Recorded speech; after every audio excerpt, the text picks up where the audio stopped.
last time on Dice Funk. Dora, him or us?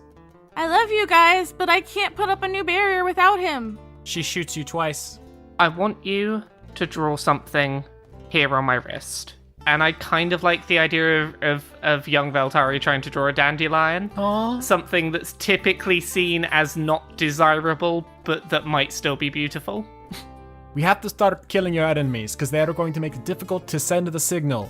I don't know why I thought I could love things. I don't want anyone else to get involved in this. It was already my fault that Claudia's in the position she's in, so I can't have anyone else suffering from my mistake.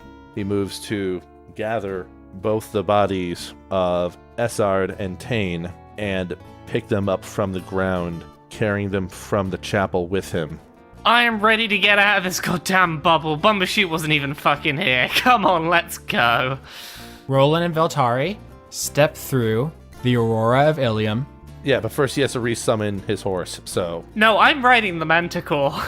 Zoey is at the top of this tree. She has Claudia in one arm. You're surrounded by skeletons and Azrael. She's at the very top. She's about to escape, but she's momentarily stunned. What's happening? I didn't want it to come to this. You should have just listened to me. I would like to cast Eldritch Blast. All right, Zoey and Claudia tumble off the tree and into the crowd of skeletons, where they are captured. All right, it's hero time! Wolf, it's your time to shine.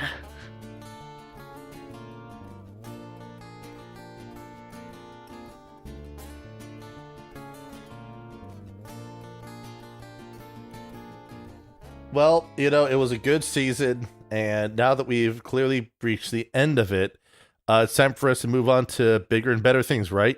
Yep, Theodora won, Zoey is dead, and everyone else escaped. It's over. Oh, I won? Finally. Roll credits. It's like a Coen Brothers film where you don't see the end coming and it just happens abruptly, but then in retrospect, you're like, no, that makes sense for what they were kind of exploring. It's just satisfying to have a conclusion that doesn't have any cliffhangers, nothing that we have to resolve, no one's brains potentially being eaten. This is the reason that half an hour before this episode I hadn't bothered to update my character sheet in any way, because why would I need to? We've reached our conclusion.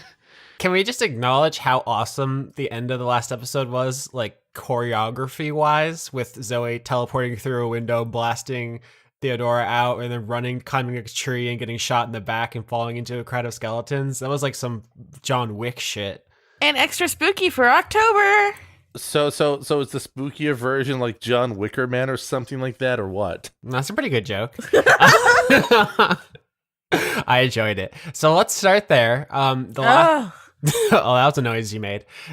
So as Wolf rides his purple worm into Hawthorne House, smashing through your front door, taking out a wall, all the skeletons start running downstairs to confront them, Robin, Wolf, and the worm.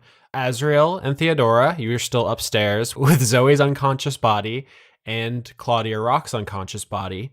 Azrael leans down and picks up the brooch of Gonador that had been magnetically drawn to Zoey, like picks it up off her body and hands it back to you. And it says, all right, it's time for you to step up. What are we going to do? I think I was going to let you eat some brains, but I think we're going to need to take a pause on the brain eating. Because there's now a worm in my house. There is a worm in your house. If this was a John Woo film, Wolf would have rode in and all these doves would just start flying in through the hole in the wall he just made. I can do you one better. As the skeletons go down into the foyer and the fight breaks out, the purple worm makes 2 attacks. 16 and 25 as it, let me roll the damage on that. Are we going to oh, this is going to be good. My skeletons. 23 and 24, it bites 2 skeletons and they die. It crushes them into a fine powder. The purple worm, for those who aren't familiar with this D&D creature, is about the size of like 2 city buses. Yeah, a common way in which people die to the purple worm simply comes from walking into it without realizing you're inside of it, or by just tunneling through and eating you as it's tunneling through you. So, but right now it just smashes 2 skeletons to dust at first opening volley, and that fight is going on downstairs as Wolf yells things like, "Oh yeah, saving the day, big hero." All right. So I'm gonna tell Azrael. I think I'm gonna try to hostage situation this shit. But do we require all the swearing? Why with the profanity all the time? Oh, I didn't realize you were so sensitive to it. I'm just I just got out of prison, man. I've been in there for too long. Can you like lift Claudia with your telekinesis and help me show her off so they know she's like alive and shit? Of course. He telekinetically lifts up both Claudia and Zoe's unconscious bodies, and he's gonna bring your hostages with you. All right, so I'm gonna stay like out of range. Okay. I mean, you can fly. That's true. I'll just fly, but staying out of range still, because, caution. Mm-hmm. And I'm gonna yell, "Hey! I have hostages! Stop that shit!" Hey, knock it off. Wolf takes a break from smushing up all your skeletons. He is riding the worm up near the head portion of it. Right in the worm. Jesus. Robin is also on the worm. He is still in elf form. And he says, "All right, everybody be cool. We don't need to get anybody else hurt. What's going on? What do you want?" I just want y'all to leave me alone and let me do my shit. Roll persuasion or intimidation, because you're doing a hostage situation. Probably intimidation, huh? 22. That's very high. Robin says, "Okay, man, just give Claudia and Zoe back and we'll leave." No. I don't like that noise at all. Don't do that. Don't murder my skeletons. Also, the skeletons, I'm going to roll for it, but the skeletons are autonomous, so they're still attacking the purple worm, but they are... Not doing well. Yeah. Let me roll real quick. Oh, I want them to roll like 7 crits. 10, 20, and 4. Only the 20 hits. Oh, good for that skeleton. He did so good. I'm so proud of him. Unfortunately, his sword is made out of cardboard since it was part of a stage play that the skeletons were having earlier on. Is that why he only did 2 damage?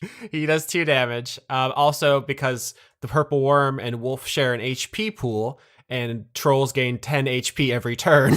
Jesus Christ. That does 2 damage, and that lasts for 6 seconds, at which point he regenerates. Also, there's the, I think, what is it, situational irony that Wolf and Robin don't know. Theodora is out of spell slots and pretty badly damaged. So you're arguing from a position of strength with hostages. Yeah. But they don't know in character they could probably take you right now. So Oh, for sure. okay. I'm gonna say, here's the deal. I will give you Claudia if you leave now and don't come back. But I will hold Zoe as an insurance policy because I don't trust that you won't come back. And you can try to sneak in and get her, but I can sense your heartbeats and I will know that you are coming. I mean, Zoe kind of wanted this to be like a foolhardy suicide mission. She didn't bring backup on purpose. It's like she has this hero complex. So if she was conscious, she would probably be down with this plan. So I don't like, I do feel bad about leaving her behind, but also I think it's what she would have wanted, frankly. And Wolf says, that doesn't sound like something a hero would do. I think it's something a hero would do because otherwise you're leaving them with me. Robin says, "Yeah, I mean, I get it." And Zoe was basically throwing herself in here to save Claudia at risk of her own life, so she knew what she was getting into. But if you do know, if you hurt her, we'll come back and we'll flatten your entire house, right? You know that. No, I don't intend. That's not what I want, but I have to do what I have to do. And if this is what it's come to, then this is what it's come to. I will hold her here as a hostage. She will be fed and watered, because apparently she's a plant. Gotta fertilize your Zoe. But this is the situation right now. You can take Claudia and go, or you get nothing. So I want to roll, but here's the thing is that rolls are for determining outcomes with uncertain probability, and there is no reasonable read of the situation where Robin turns this deal down. So Robin agrees. Wolf isn't thrilled about it, but he also he knows the secret of justice is that people make it up as they go along, as we've established. So he's unhappy about it, but he will back Robin's play. So are you going to tell Azriel to just float Claudia's body over to them? Yes. All right.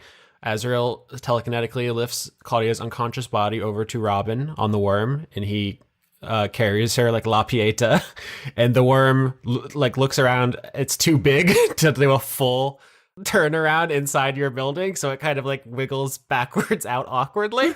its booty can't quite do the thing it needs to get out. My house wasn't ready for this jelly. It was not, and I was kind of hoping you would fight because that house would not survive that fight, and that would be funny. I love my house. That's good, and you also only lost 2 skeletons. Your entire army could have been decimated on a single choice, Theodora. Do I know how to make new skeletons yet? I think you could probably raise a skeleton if you find a recently deceased body. Okay. A single one at a time. But right now, I've moved Robin and Claudia Rock over to the other side of our Roll20 Reckoning of this war. Yeah. Why?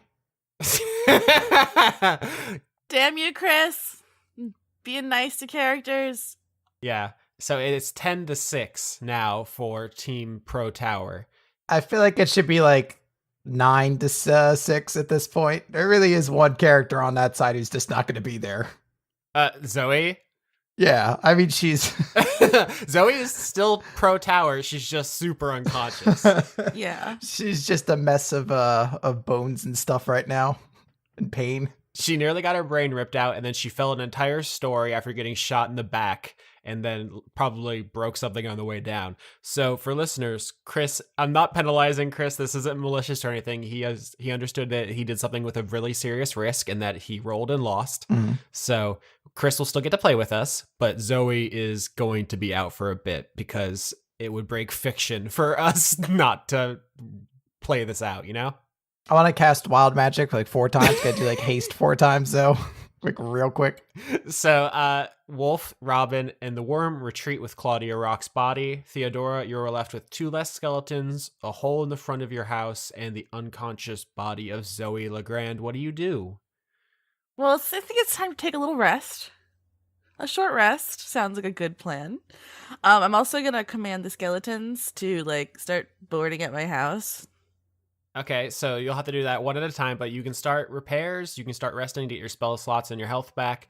In the meantime, Azriel will Fix his sitch. confine Zoe because arresting a magic user in the D&D world is kind of complicated because they can't have their hands free, they can't Right. have the ability to speak, you have to like gag them and shackle them, but she can eat through metal, so it's like it's a pretty difficult thing keeping, it's like almost like a Hannibal Lecter, like they have to go to pretty intense lengths to keep Zoe safe. But I think part of that is that the stalker is going to be around there and is going to be like hovering over Zoe basically, and if it looks like she tries any funny business, the stalker is just going to asphyxiate her on the spot. So that is something that is communicated to Zoe in the few moments of lucidity she has. Do you want to add anything in those moments as you're being like bound and gagged, Zoe? You briefly just get flashes of consciousness. If there is a moment of consciousness where I could still speak. Yeah, just a second before they stick a sock in your mouth. I'm very going to quickly say pineapple. Of course you are. I mean, yes. Yep. In every situation where saying pineapple would be the least advantageous thing to you as a DM, we're going to do it. I love it. Very good. Thank you. And so you get the response.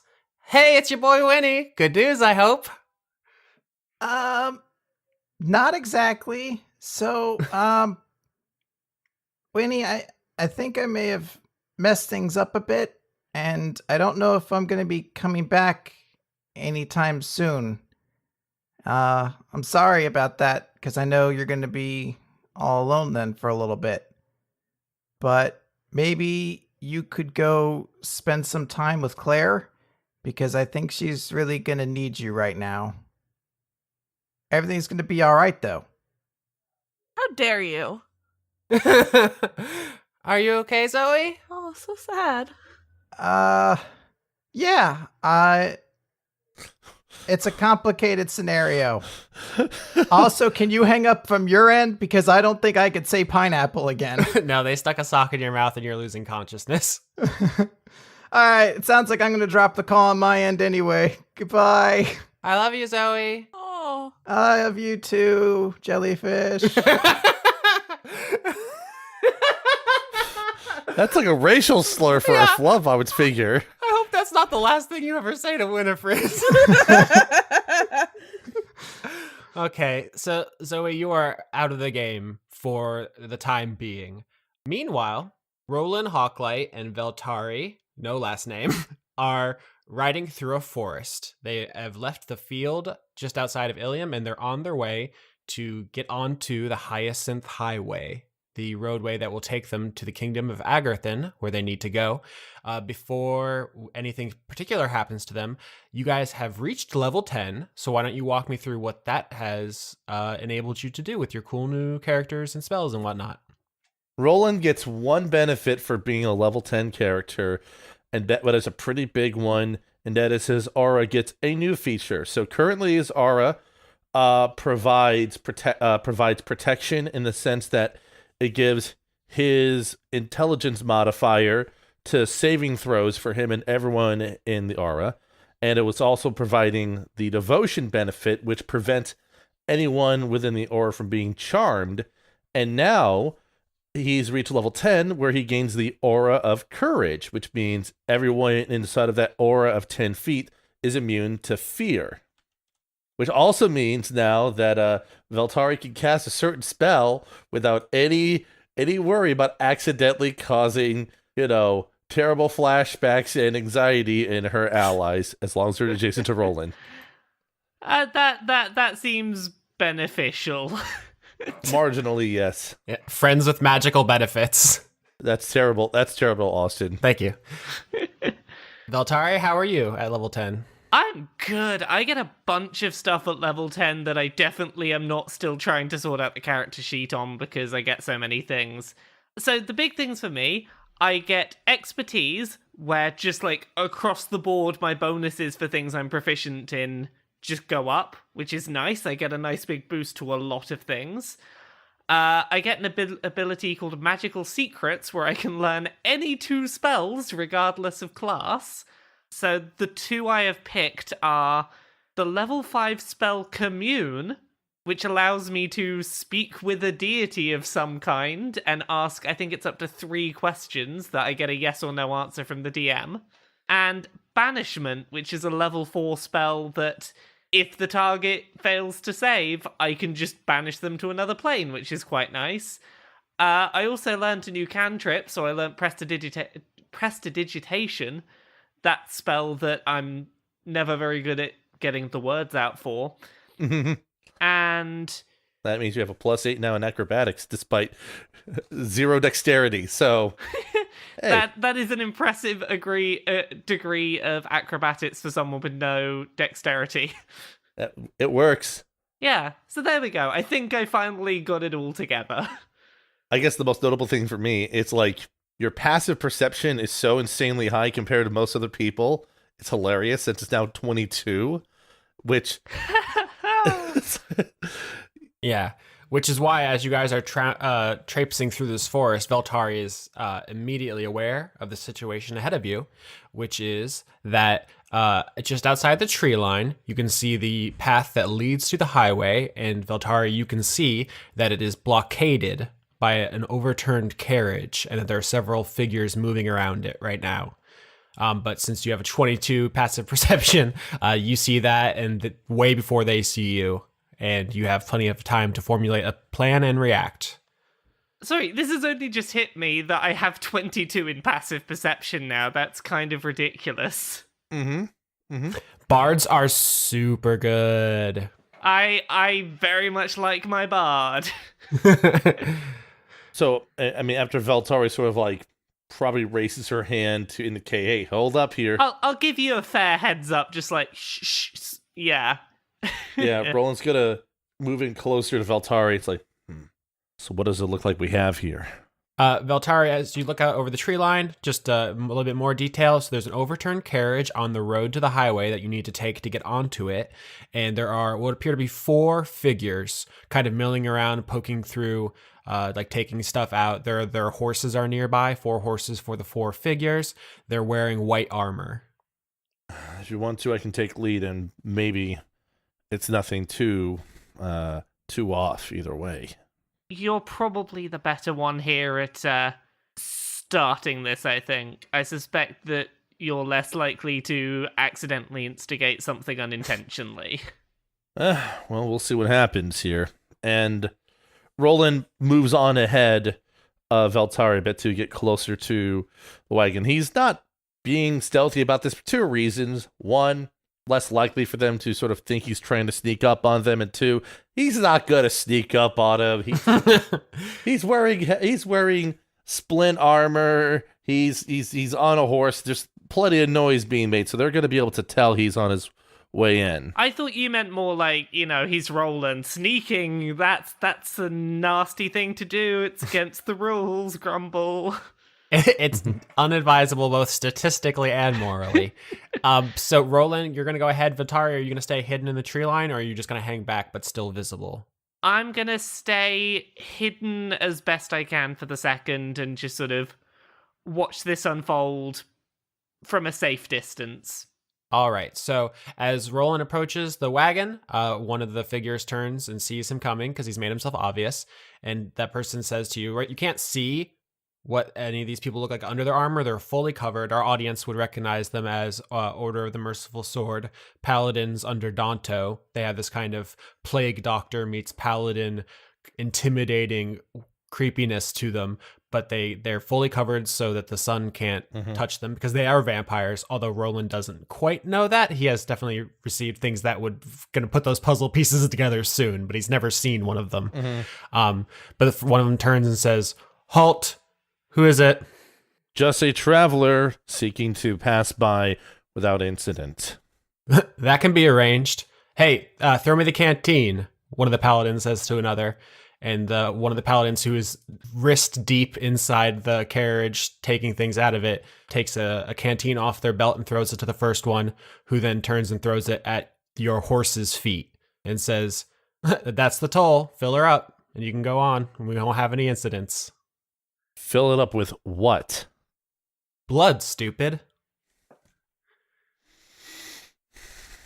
Roland's going to tap into divine sense. Mm-hmm. And I'm going to believe that these are 4 undead creatures in front of him, correct? Correct. Roland's like, right. Unfortunately, that qualifies as an incident by my book, and I'm probably going to have to either write up a citation on you all, or simply take matters into my own hands about what's going on here. Unless you want to just leave, you can leave right now, and nothing further has to happen. This is your only warning here. And then Roland sort of like does a motion with his hand, possibly to indicate to Veltari, hey, I'm going to need some help here. The paladin who's speaking with you says, "You got an attitude, huh? We had one of those already today, and didn't work out too well for them." He gestures to the overturned cart. As this is going on, I want to very confidently stride out with my manticore towards these soldiers, and I want to play this up as I recognize these as Order of the Merciful Sword people, and yeah, I want to play this up as, hey, I work for Danto. You better back off and move on. All right, so are you using your manticore as an intimidation technique? Because you get advantage on that. Indeed, I'm good to go with that. All right, so you stroll out of the trees riding a spiky lion. 6 on the first roll, thank goodness that I get advantage. 23. So you went from a crit fail to a 23. Nice. That botch would have been really fun. So with the 23, the guy who was trying to big talk Roland takes a step back, and the other 3 look up, and they see you striding out riding a ghost. And they say, "Whoa, damn, what the hell?" I just come out like, You realize who I work for, right? Do you want to back off of him? They look at each other, and one of them says, how do we know you work for Danto? I mean, listen, I went to divinity school. I know an illusion when I see one. Look at me. Do I look like someone who would work for anyone but Danto? Like, you can take a risk, but he's not going to be happy when I go back and tell him that you ignored me, is he? They look at each other, and the one of them says, it's fine. I'm already full. And everyone says, yeah, we've done enough for one day. And they go to get on their horses and ride off. Are you guys gonna let them go? I'm gonna try and intimidate them into not leaving yet. Let's see if I can keep this roll of intimidation going. I'm just gonna be like, not so fast, you two. Back here. Oh, not 2. How many is there? There's 4. 4. So you're gonna roll to make them stay here to answer to you? Let's stick with intimidation for the second then. I'm gonna try and intimidate them into staying for the moment. Mm-hmm. So I'm just sort of, you 4, back here, 13. 2 of them look like they're about to just ride off, but 2 of them also kind of look sheepishly because it looks like maybe you might be able to chase them down on your manticore. And one of them speaks up and says, what do you want? We're leaving. And the other one goes and picks up the canteen that they threw at Roland. I've been on a mission for Dante for a while, and I've been a little out of the loop, stuck a little bit out of the way for a little while. Can you just give me a quick rundown of what's been going on since I've been gone? What's been going on? I mean, we're living the high life. We're living it up. This is our country now. From Akamoros to Agrathan, probably farther north and south along this highway. Right. And is Danto still, find him in the good old same place? Yeah, he's at his house in Akamoros, the big manor, the Lord's house. Fantastic. Okay, well, I'm gonna go see him shortly. I'm gonna update him on the whole Bumbershoot situation. They don't know what that means. Don't worry. There was a thing. I'll get back to him in a bit. Thanks. Thank you for the information. All right, so the 4 paladins get on their horses and start riding along the highway in the direction you need to go. So they're going up ahead of you. Yeah, I can't do it. I can't do anything with them. But it just Roland just sort of checks to see if there's any sort of markings on the carriage to indicate any family seals or any markings that would indicate who it might have belonged to in some capacity. You look over the carriage. Give me an investigation roll real quick. 16. Very good. This seems like it was a businessman who was making a kind of a city-to-city run for some boring financial business, and they just drove him off the road with their horses and then killed him and his guard, drained their blood, and took their money. Yeah. Roland just sort of says, they have a little bit of head start. I don't mind chasing them down. And then Roland just sort of runs off ahead of Veltari on Trinity after the 4. Ooh, sorry, are you going to try to catch up? Oh, yeah. Oh, that's an animal handling roll. Seeing Roland try and race off, I want to try and keep up on my manticore, so I'm now chasing after Roland, chasing after the rest of them. All right, so animal handling, and I'm going to make animal handling for the paladins to see how far they go. 11. 12. 8. So 11 and 12 are both better than 8, so you guys are going to catch up.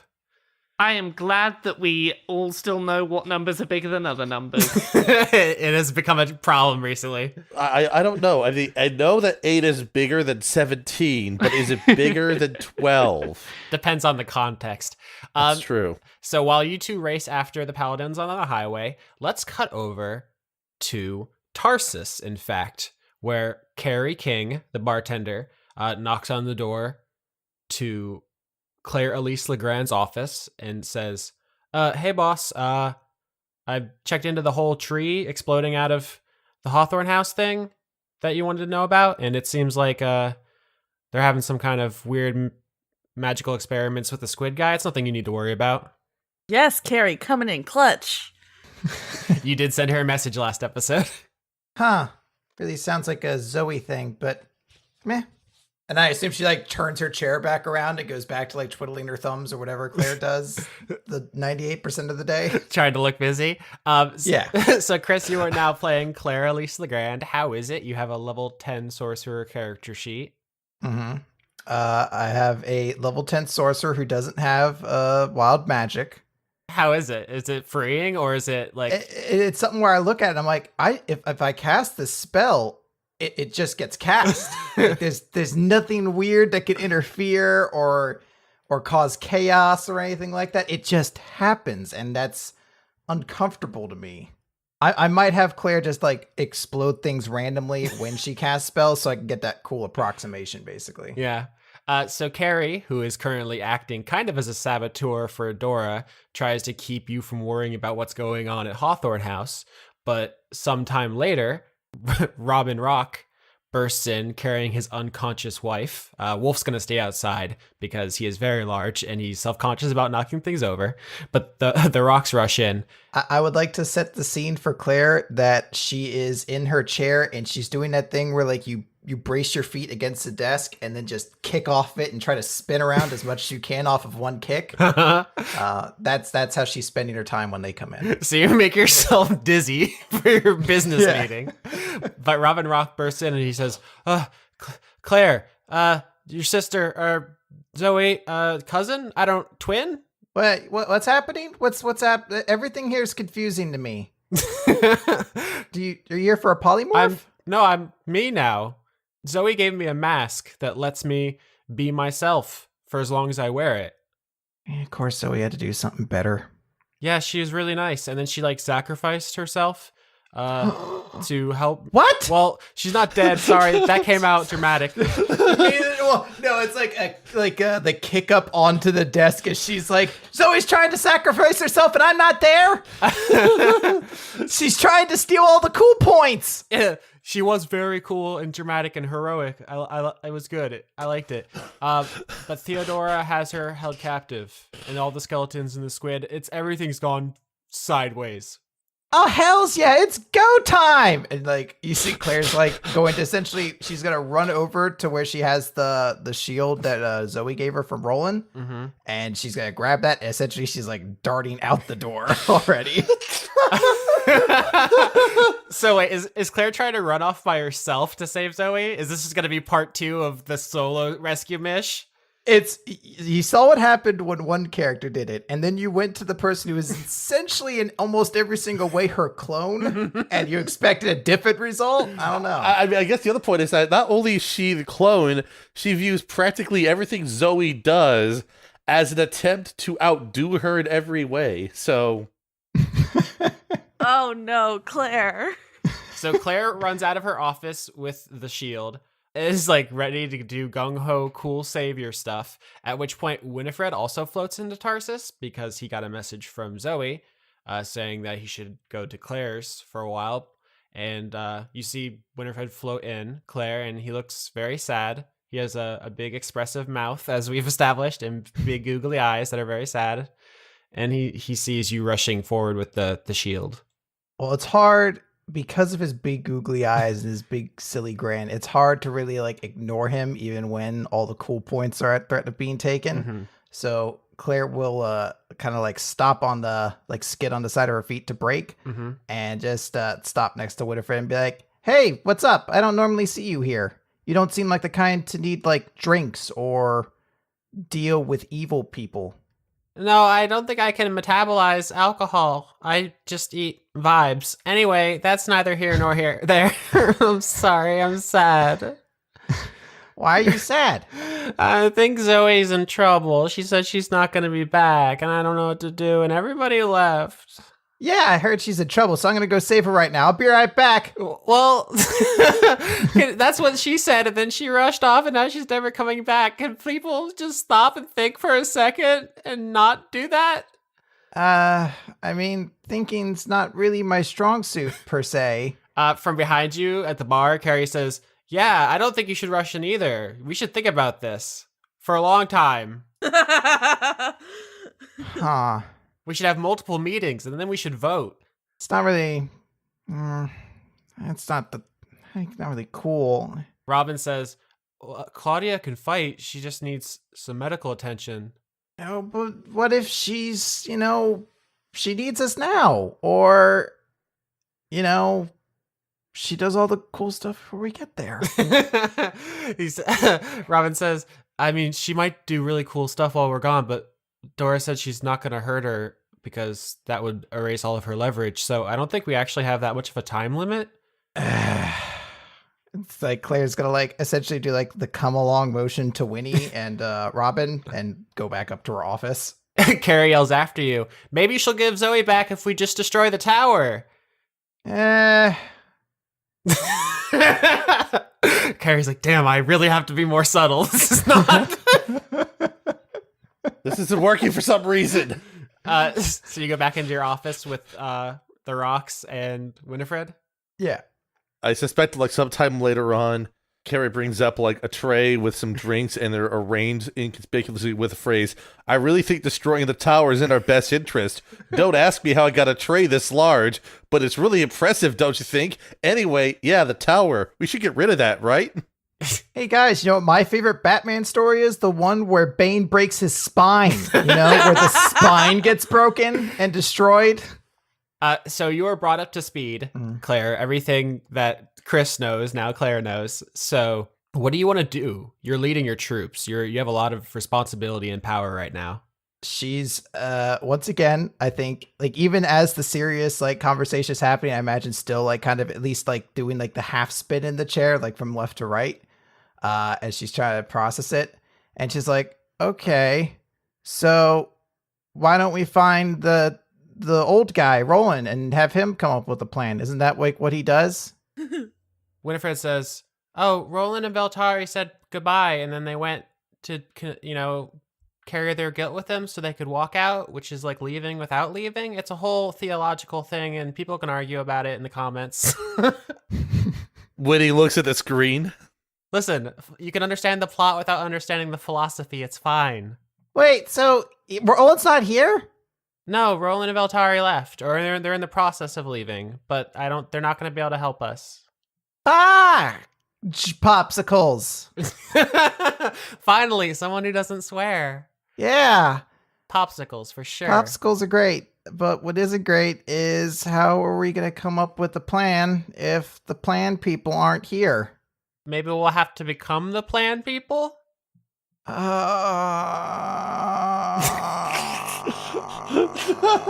plans were inside of you all along. Carrie brings you guys sandwiches, and she once again just says, like, I have a plan, if you guys want to hear it. Is there mayonnaise on this sandwich?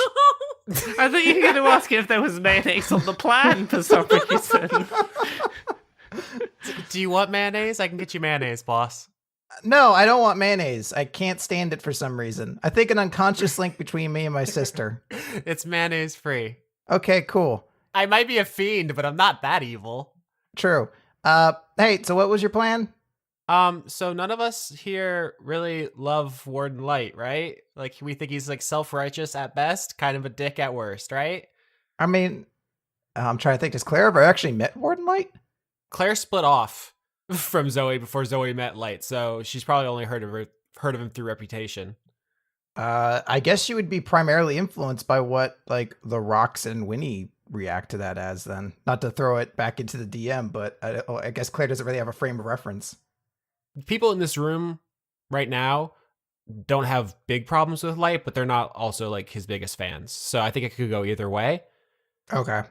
And Carrie kind of is preying on that. And she says, he's an angel, right? If we knock his house over, he's not going to die. He'll fly out. He'll be mad, but then he can leave. And then Dora can give Zoe back. And then Dora can put up her new barrier and everyone can be friends and be happy. Sounds pretty good. Like, seems like a pretty good silver lining. Nobody dies. Like, Warden Light's going to be a little peeved and his real estate value is going to be shot. But yeah, he'll get over it. Yeah, but Zoe wanted to keep the barrier up. I feel like I'd be kind of doing the wrong thing if I don't try to keep the barrier up. I don't think she particularly wants to be a prisoner either. I don't know. It's probably pretty cool, like being a prisoner and stuff, so she might be all about it. She gets to do all the cool things. Carrie is frustrated and she takes the tray and she leaves. I didn't even have a sandwich. No, sorry. Actually, the bread's bad. Let me take that back. Claudia stirs a little bit and she kind of she's not fighting fit or anything, but she regains consciousness long enough to like look around, and she's kind of leaning on Robin's shoulder and says, Hey guys. Oh, hey, you're up. How's it going? My face hurts so bad. That's awful. Do you have a plan? Oh, what happened? Last thing I remember, the squid was trying to eat my brains, and then my nose hurts. Well, the story I've gotten from your husband is that Zoey tried to save you. She got really close, but then didn't. And then you were essentially exchanged as a hostage, but Dora's keeping Zoey to make sure no one goes and messes with them again. Oh, grape nuts. She immediately starts rooting around in her bag for a cigarette, and she's like, all right, Zoe's done more for us than anyone else in this entire bubble for the entire time we've been here, and frankly, probably more for me than anyone but Robin. So I'm definitely we gotta save her, right? And she lights up a cigarette. Yeah. Does anybody have healing magic? My whole nasal situation is just real bonkers right now. I don't believe I do. All right, she says, I'm gonna go start drinking. You guys can continue this without me. My vote is we kill Dora and get Zoey out. Also, I don't know if anybody needs this clarified, but we're not together anymore.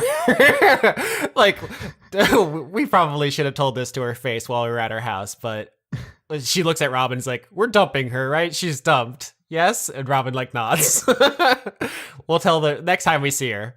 This really doesn't need to be this complicated. I thought it was obvious the first time, but I guess it needed to really be clear for some reason. Sometimes people need it stated. Even though Dora threw an unconscious Claudia into a box, some people are still like, maybe they're still together? Like, it's just like you change the Facebook relationship to complicated for a little bit. As Claudia goes and gets the drinks, Robin says, well, if you think about it, Theodora is kind of like in an abusive relationship with that Gonador guy. Like, he gives her powers and stuff, but I feel like there's not a lot of reciprocity in their relationship. It feels like she does what he wants and he threatens her and her friends. And I don't know, man. I've never been there, but it's a pretty bad scene. I kind of feel bad for her.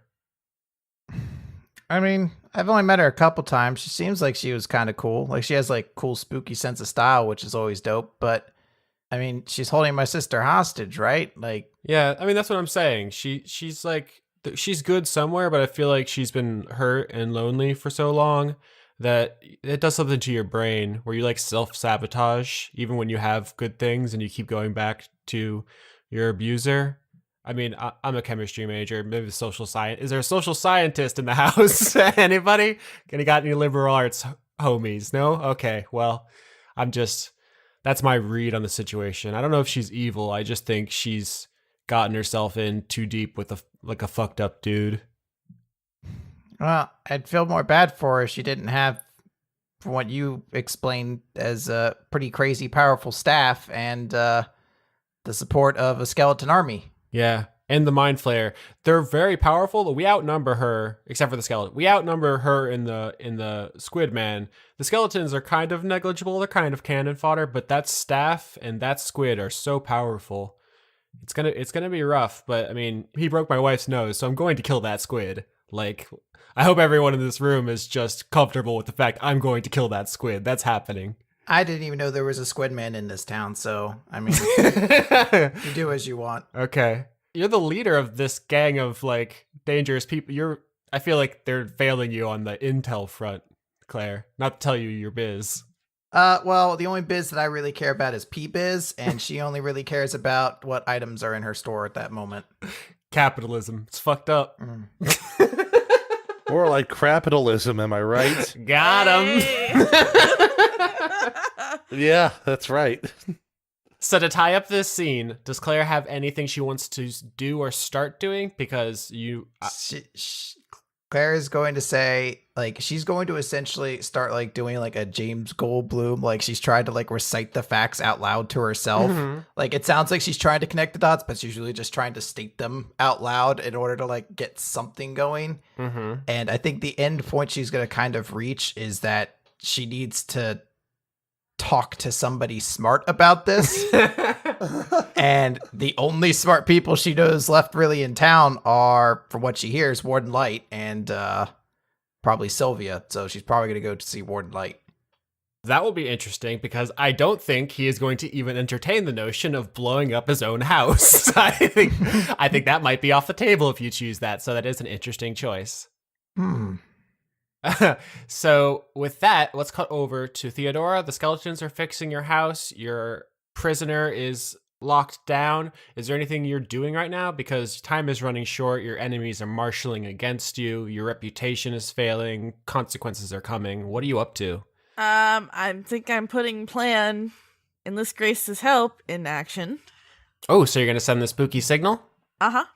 Oh my gosh. All right. So we're moving towards it. This is, yeah. I think some people were worried like, oh, it's going to be another 3 episodes of them talking about their feelings. There is no time to waste. All right. So what's your big spooky gesture that will get Grace to turn off the chains? That's a good question. Play music from the genocide run of Undertale. Wait, no. Yeah, Megalovania starts playing.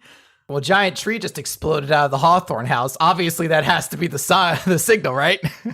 Yeah, I mean, when you guys talked, she asked what kind of signal you're going to send, and I was trying to get something specific out of you, but all you said was something spooky. So tree is not spooky enough. But a burning tree is spooky. What's spookier than a spooky house? A spooky, burnt out, like abandoned house. TP your own tree. That's what you got to do. I'll just use sending. That is absolutely a shortcut. Yep, you have a spell that lets you send a message to anyone you know in the universe. And I'll just take another hour break before I go down there. Okay, so what do you send to Grace? I'm gonna say I'll be there in like about an hour. So do your shit. Grace says, why do you always gotta use bad words? What is with you? Are you okay? Why does everybody hate my bad language? It's just really excessive. Anyway, all right. I'll start on the mashed potatoes. Nice. So you have an hour. So I'm going to ask Azrael if he knows anything about like the strength or thickness of the spine to see like the thickness. You can't be like this. Why are you like this? Not JPEG. This is how I've always been, you know. So if you walk up to Azrael and you say, all right, I'm about to make my move. Do you have any like advice for me? Azrael says, I have never seen the spine myself, but it is an amalgamation of powers of good gods who attempt to thwart us. You will call upon all that you and Gonador have. You must not hold anything back, and you must strike with all your power. I would consult him now, if possible.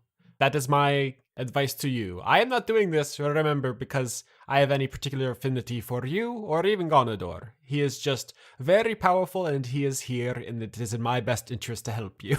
But at the end of the day, this is between you two. Yes? Well, yeah, but I'd like to think we're friends now. You know? Me and you. I have not considered it. Let me say this. You and I have gone too far to go back now. Yeah. If we succeed, Gonador will reward us, bless us, protect us, and it will be worth it.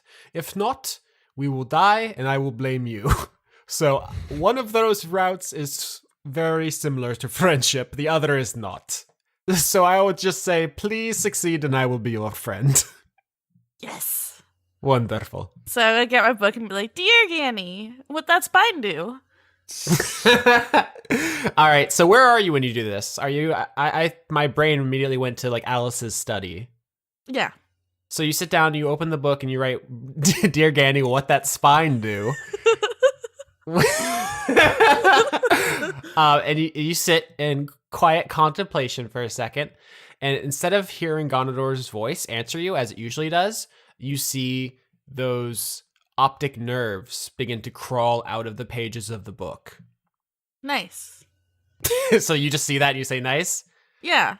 I love Dora. Dora's very good. I think a lot of people have slept on Dora, but she's very good as a character. Thank you.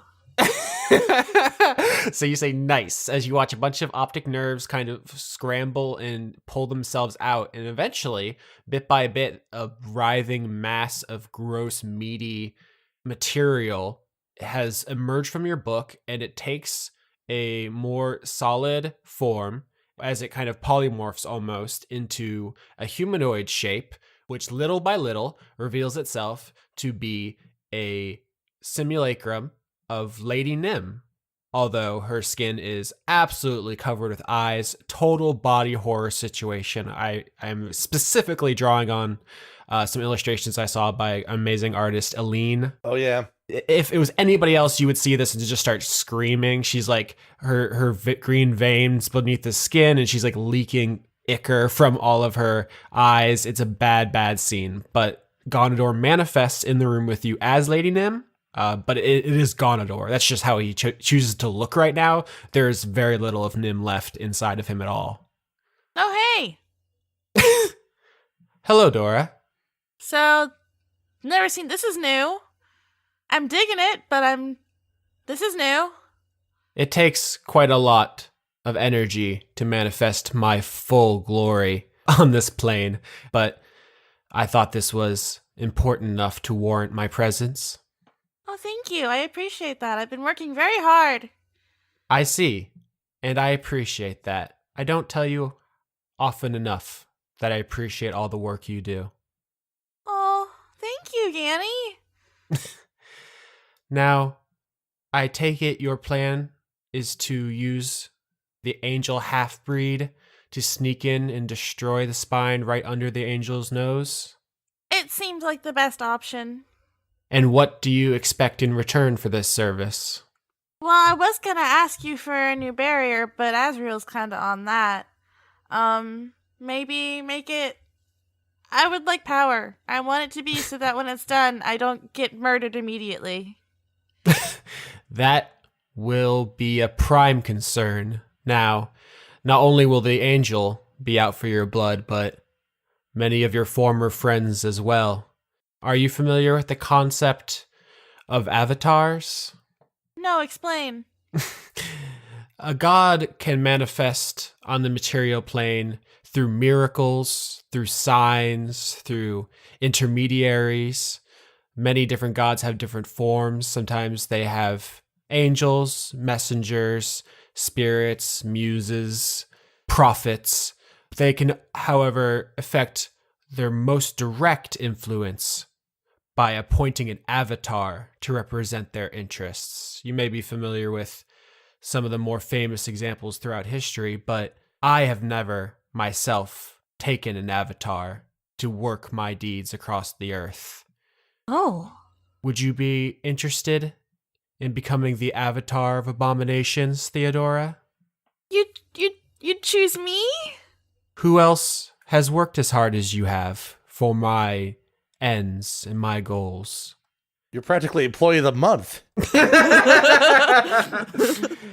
Let me tell you something, Theodora.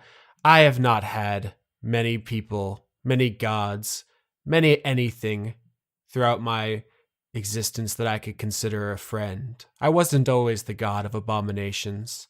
I once ruled other realms. I held many different positions, and every time I came close to something that could be considered satisfaction, I had it torn away from me. We have a kindred bond in the way in which our trusting people always leads us to disappointment and loneliness. No, you're very right. I mean, you're always watching. You saw how the rocks turned on me just like that.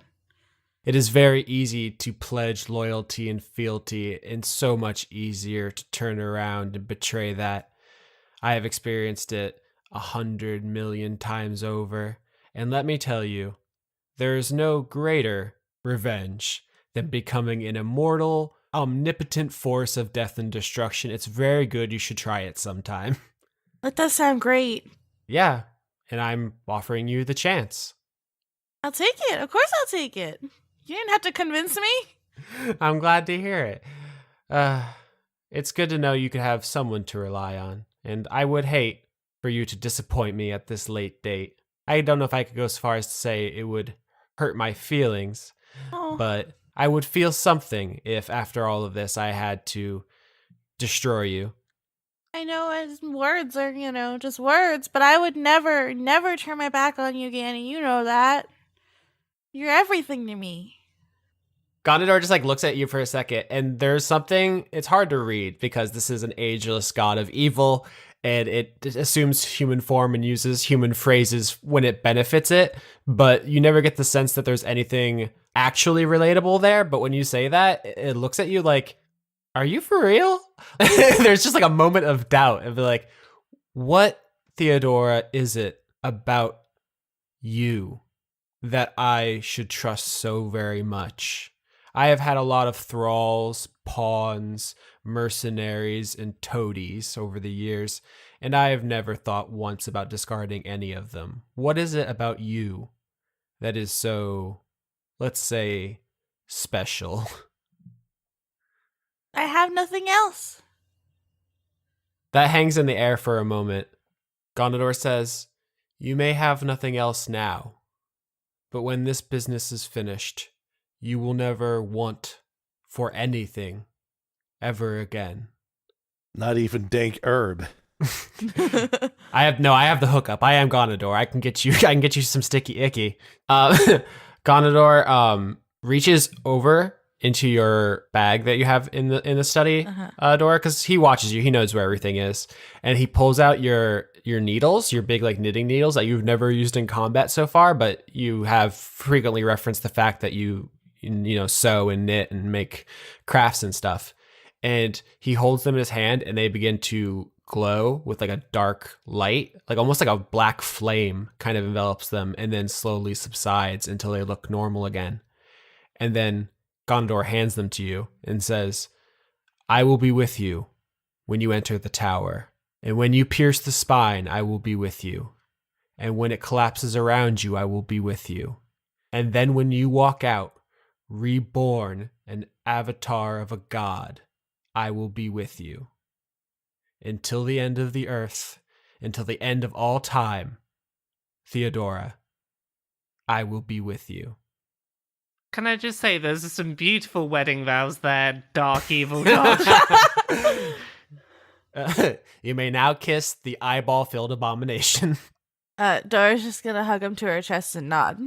Gondador stands up, and leaving like eye slime everywhere she touches the body of Nim, and just puts a hand back on your book and untangles the fleshy abomination that it was, and becomes kind of meat and optic nerves, and like slides back into the book in just a writhing mass of like just disgusting fleshy wriggling stuff, and it's a bad sight. But Gondador pieces out and is back inside wherever it hangs out. Nice. Theodora just meets a god, is promised power beyond measure, and the only thing she has to say is nice. No. She's gonna walk out and be like, Azriel, look, I have magic needles. Yes, Theodora, you have many magics. I am very impressed. Good job. Thank you. I'm gonna go do stuff now.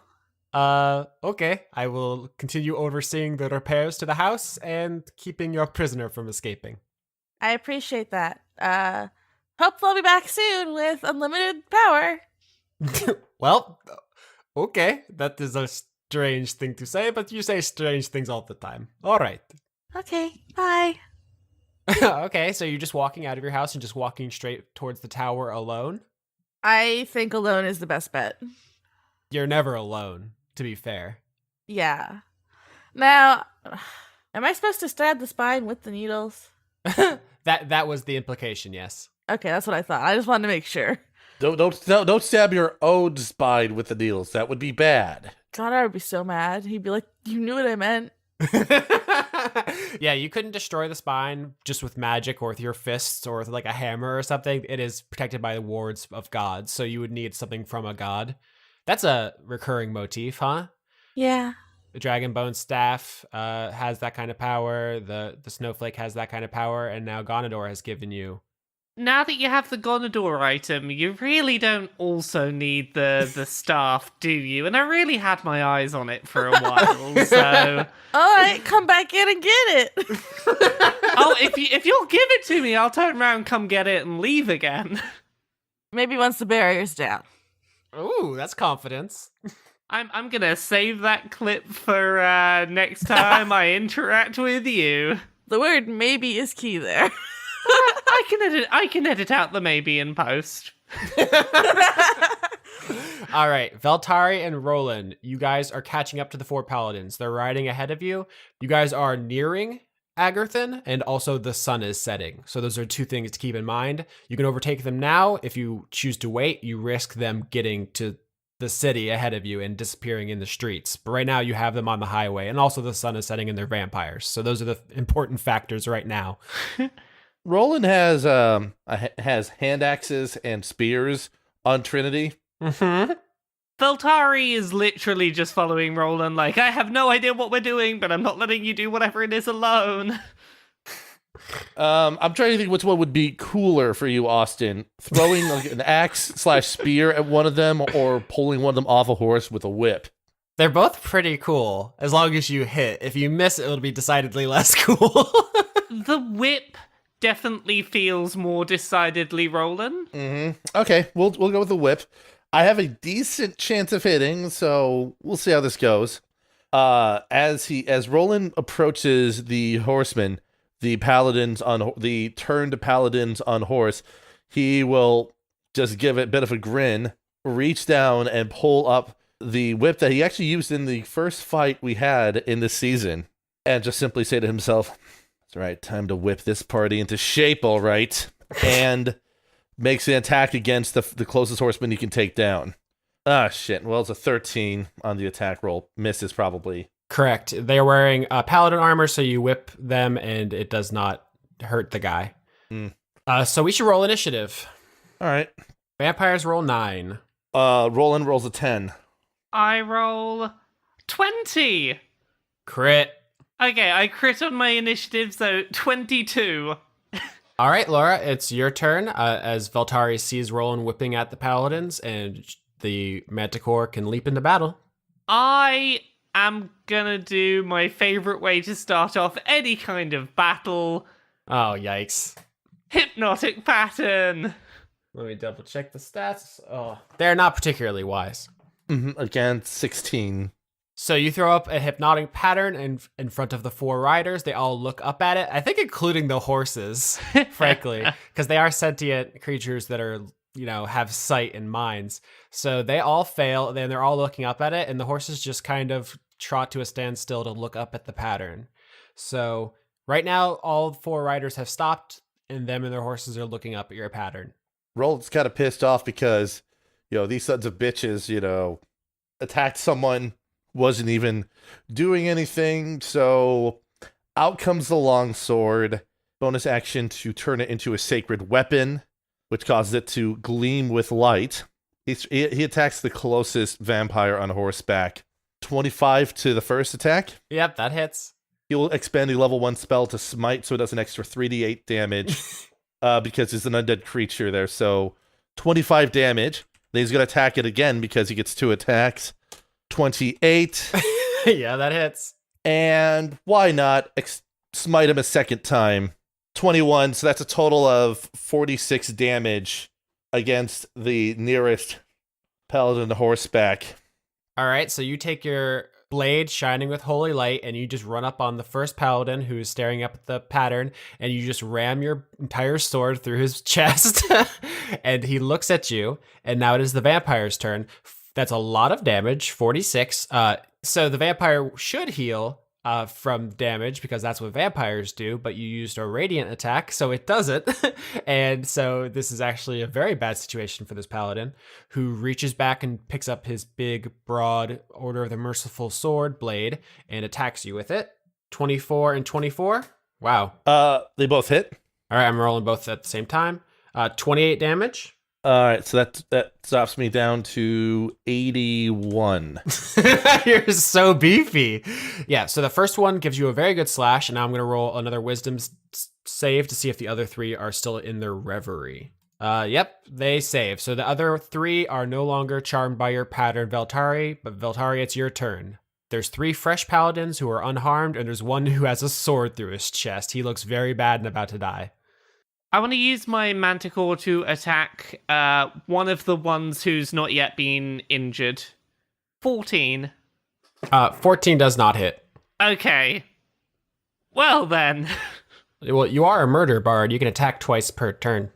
And I'm going to go in for a second attack once again with the Manticore. 13, so that's not going to hit either. Nope. So you run up on one of the paladins, and your manticore tries to gore them twice, and neither time is effective. Roland, your turn. Attacking the paladin, I've already gotten better with the sword there, so... He's very sad. 16 probably does not hit him. It does. Oh, it does hit him. Mm-hmm. We're quickly narrowing the window of what their AC is. We've rolled 13, 14, and 16. Their AC is 7, right? Yeah, that's it. That's what I call Chris math. It's not higher than 12 though, so be careful of that. Only 6 damage on that attack, on that first attack. Okay, so actually, that is enough to kill him. So I think just you pulling your sword out finishes whatever was going on inside this paladin's body that was keeping him mobile. He should be able to heal, but your radiant sword prevents that. So as you pull your sword out, just all of his organs just fall out of his body, and he falls dead off the horse. Okay. And... One paladin down. They're already dead, so you can't really do non-lethal damage. Yeah, Roland shifts enough to attack the second one. Oh, wow, that's a miss there, 14. Correct. Yeah, that should be it. All right, so 3 vampires are all going to attack Roland because he is doing some serious work. 14 and 22. Only one of them hit? 18 damage. Okay. All right, here comes the second paladin's going to attack. 21 and 19. Both of those hit. You're just rolling particularly well, by the way. Yeah. Because with their bonus, with their attack bonus, they have to roll a 13 or better to even hit. All right, 29 damage. Okay, so that brought him down to 34. And here is the last paladin. 13 and crit. Okay, the crit hits, obviously. Looks like you take... Did I click that? Yeah, you take 19 damage. Okay, so he's down to 15 hit points. Yeah, so all 3 of them gang up on you and start taking huge monster swings with their broadswords. And Veltari, your turn. 1 down, 3 strong. Okay, I'm gonna go for one of the 3 strong still alive boys. Mind if I interject something here? Yeah, go ahead. Magic would be probably more useful. Because her AC is really high. Well, yeah, but also I want to once hit someone with one of my, Valor Bard abilities. I want to give it a go. I know, but your magic is so much more powerful against them. Well, you can't dictate how I fight. Let me kill something with forgiveness. And I run at one of them with the forgiveness sword. 9! Nope. That does not hit. Second attack roll. 13. And now I realize, probably should have used the magic, shouldn't I? Okay. Next turn, Roland, I'll use magic. All right, Veltari, they parry your blows, and Roland, it's your turn. I have to expend my lay on hands to give myself 50 hit points, so I'm up to 55. That takes my action. Roland's going to cast Divine Favor on himself with his bonus action, which will allow his weapon attacks to deal an extra D4 damage on a hit. All right, so they see you summoning holy magic. It wreaths around you. Your wounds start closing. Your sword is still glowing with huge magic, and they saw their friend just get basically hollowed out. It was very bad. And they say, "Why are you attacking us? First of all, we have you surrounded, so drop your weapon, knight. Second of all, what the actual hell? Why did you kill the people in that wagon back there, in that carriage back there?" They tried to run the toll road. This is our turf. We decide who comes and goes. If they don't pay the toll, they can't go. You wield those swords, but your wielding of them is a lie. It's a farce. A job's a job. What are you even talking about? I thought you said you worked for Danto, one of them says to you, Veltari. I work for Danto. This is, today's been a weird day. Yeah, the more I think about this, Roland, the more I'm thinking I don't know why we did what we just did. Why are the merciful swords working for Lord Danto? Those decisions are above my pay grade. Galen tells me where to guard the road. I guard the road. Does Galen tell you to kill people who've done nothing other than not pay a toll. Listen, we gotta eat. Roland just sort of like sucks in a breath and spits out a bit of blood to the side and just sort of stares daggers at the other three. All right, so one of the vampires is gonna attack Roland. 22 and 25. Holy shit, how am I rolling so well? We got to restart this thing so you stop rolling bullshit dice here, Austin. This is just flabbergasting. Veltari has a better attack bonus than you and is attacking a lower armor class than you, and you've hit almost every single roll, and she has yet to hit once. Listen, we all can see the math here. It is wild. That's 41 damage. He's not dead yet. Yeah, he slams his sword through your shoulder, like cuts into the armor, blood goes squirting out. It's a very bad hit. At this point, I want to step in front of Roland and just go, are any of you aware of a tiefling that used to work for Danto that killed a lot of people when, they didn't obey Danto and got a lot of things done that needed doing? One of the paladins who isn't currently perforating Roland says, man, we joined a couple weeks ago. We don't know any of what the hell you're talking about. This is just free gold and free blood, free immortality. This job rules, and you just killed my best friend. What are you even blabbering about? All right, so another one of the paladins is going to attack Roland. 10 and 19. 19 hits. All right. Yeah, knocks him to 0. All right, so if one of them puts his sword through your shoulder and another runs up and hits you with the hilt of the sword in the back of the head, non-lethal damage, because they want to take you to Galen. And that's what the other one says as he turns on Veltari and says, so you want to come with us in pieces too, or? I cannot remember. Have Veltari and Galen interacted in the past before Ilium? You've never met Galen Kaydun. Is Galen likely to be aware of who Veltari is? I would say there's a pretty good chance Galen is the leader of Danto's personal guard, so the chances that he has mentioned just maybe offhandedly that there's a tiefling on a mission for him are reasonable. Okay, I'm not gonna fight. I'm gonna be like, look, let me heal my friend up enough that he's stable. I'm happy to come with you. Go talk to Galen, okay? Yeah, well, so you just killed my best friend, like I said. So your choices are: I cut off your hands and legs, and we drag your whatever's left with us. Or you throw down your weapons and we tie you up. That's their two choices. I don't know. There's either that or I use that hypnotic pattern that worked well on you before and slit all your throats in a second, which I probably should have done sooner, but that's always an option. If you want to roll that dice, lady. Do you want me to roll that dice? I'll roll that dice. Or I could just come with you, with my friend nice and stable.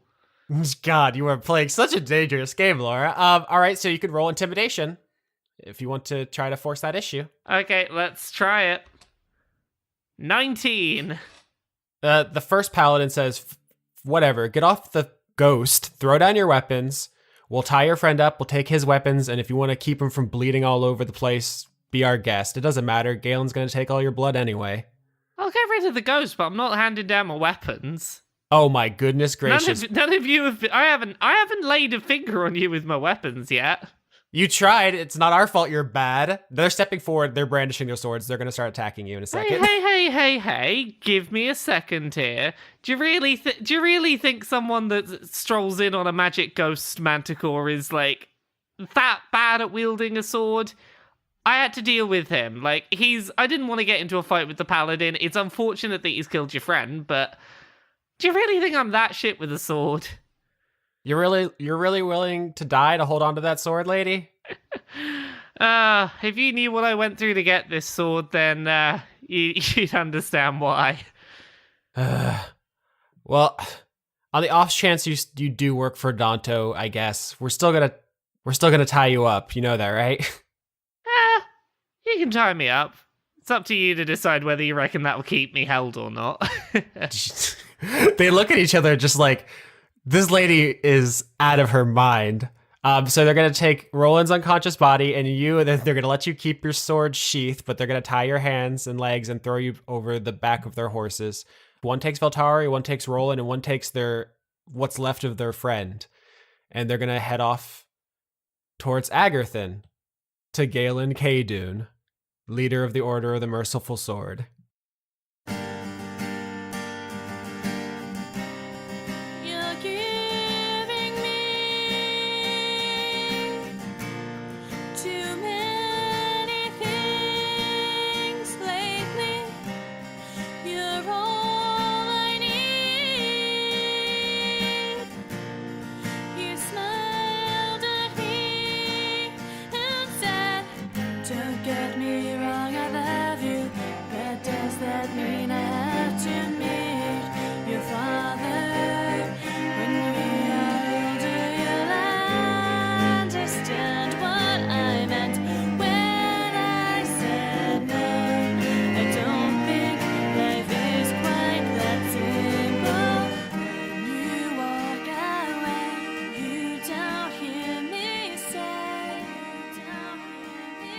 As always, I'd like to thank Overclocked Remix for our theme music, including Vampire Spanker, an arrangement of Vampire Killer from Castlevania, and Destiny Forgotten, an arrangement of Simple and Clean from Kingdom Hearts. Executive producers for the month of October 2017 are Kerstine Haslinger, Jade, Extellaris, Joseph Timbrello, The Cult of Gorfanax, Dr. Goatman, Irving Royale, Ken Fursel, Andrew Grothin, Paul Mullen, Levi the Young, Luke Powers, Michael Goodell, Brent, Kevin Dobbins, Anthony Sauvier, Rip Van Winkle, George Soros, Arjun de Koning, Grimlock, John Potts, Dawson Parr, Noah Sudret, Ziphosaurus, Elderly Goose, Salad Child, Seraph Stone, Thorsten Gross, Devin Smith, Caster UK, Aki Savalainen, The Paladin's Wife, Florian H., Charm Wilkie, Komano, The Kumenu, Rebecca James, Dominic Bowden, Melissa Nielsen, Dawn,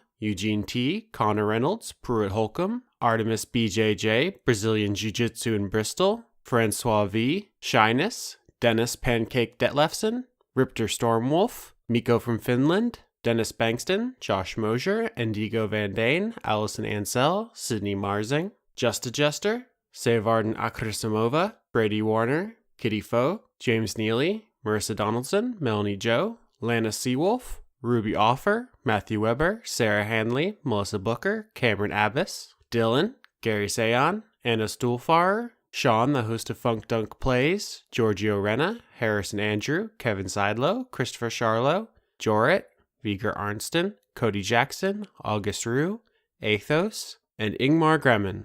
You can join this list by supporting the show at patreon.com/AustinYorsky. You can also find Chris at patreon.com/weeklymanga-recap, and you can support Laura by reading her work at kotaku.co.uk. You can support the show indirectly by finding us on places like iTunes, Podbean, and Google Play, and liking, commenting, rating, and subscribing to us. Now that you've made it to the end of these credits, congratulations, and let me let you in on a little secret.